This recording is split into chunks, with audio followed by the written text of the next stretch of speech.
All right, so today we're going to do a deep dive into how businesses win. Sounds good. We're looking at Michael Porter's competitive strategy, Oh yeah, Porter, that's a name that's been around. a big one, and his stuff. It's like it stood the test of time. It really has. So we're gonna try to boil it down. Like, what can you actually use from this? Yeah, get to the core of it. Yeah, whether you're an entrepreneur or just thinking about your own career. Exactly. Well, right off the bat, Porter lays out these three basic ways that companies compete, Okay. and the first one is cost leadership, Right. being the cheapest. Like a Walmart.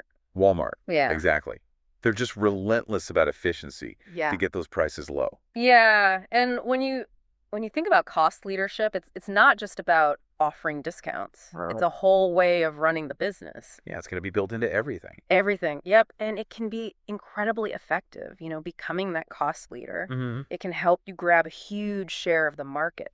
Yeah, but then you're always fighting to keep those costs down. Absolutely, because someone's always going to try and come in even cheaper. Right.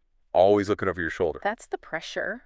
Okay, so then there's differentiation. Okay. This is the opposite of being cheap. You're trying to be unique, Unique. Yeah, you're offering something special.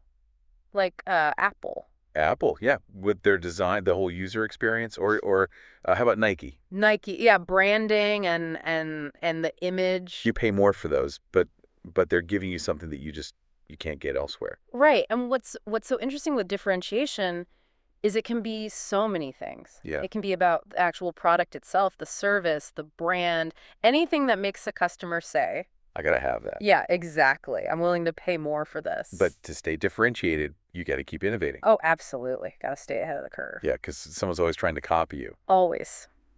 Okay, and finally, Porter talks about focus, Oh, or what they sometimes call a niche strategy. Instead of trying to sell to everyone, you go after a specific group. you got it like Ferrari, they only care about those high-end sports car buyers, or Rolex, The luxury watch market. right? By catering to that specific need, something you can even do both. Oh, you mean like be the cost leader and differentiate yourself. Exactly, but only within that niche. Interesting. But you're also kind of betting on that niche. Right. You're tied to those customers. If they lose interest or the market shrinks, you're in trouble. Makes you think, huh? It does. Like in your own work, are you trying to be everything to everyone? Or are you laser focused? That's the question. So we got these three strategies, but Porter doesn't stop there. There's more. He also gives us this framework for analyzing the competitive landscape.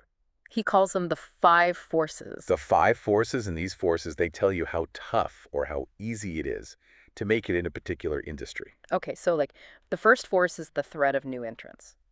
Right. How easy is it for a brand new competitor to jump in and start stealing your customers? And then you got to think about the power your suppliers have. Yeah, if they can jack up prices, you're in trouble. And on the flip side, how much power do your buyers have? Do they have lots of choices, or are they stuck with you? Then there's the threat of substitutes. It's like if someone comes up with something totally different that does the same job. And lastly, there's rivalry. How intense is the competition among the companies that are already out there? So all these forces, they're constantly pushing and They pulling. shape the whole industry. And if you really understand these forces, You can make smarter choices about your own strategy. exactly. Like, let's say it's super easy for new companies to enter your market. Okay. Well, then trying to win by being the absolute cheapest, that cost leadership thing, Yeah. that might be a really tough road, Yeah, you could get undercut in a heartbeat. right? Or if your customers have tons of options and can switch easily, High buyer power. then you really got to stand out. Make yourself irreplaceable. Differentiation becomes key. It all Uh, connects. It does. And think about this. This isn't just for big companies. Oh, no, this applies to everybody. Like you personally, Huh? how do you stand out in your career? What makes you different? What are your unique skills that no one else has got here? Porter's thinking helps with that. And if you're starting a business Find a niche where you can really shine. where you don't have to go head to head with the giants. Yeah, that's smart. See, Porter's big message, it's all about making a choice. About how you're going to compete. Exactly. Cost, leadership, differentiation, or focus. And then you got to go all in. Execute that strategy. It's not about being good at everything. It's about being great at the one thing that matters. Powerful stuff. It is. So as you go through your day, just think about it. Think about why. Are you leading on cost? Are you differentiating yourself? Or are you focused on a specific niche? And if you don't know, Well, that's a good sign that you need a strategy. food for thought. Exactly. Thanks for diving deep with us. My pleasure. We'll see you next time. See you later. Bye.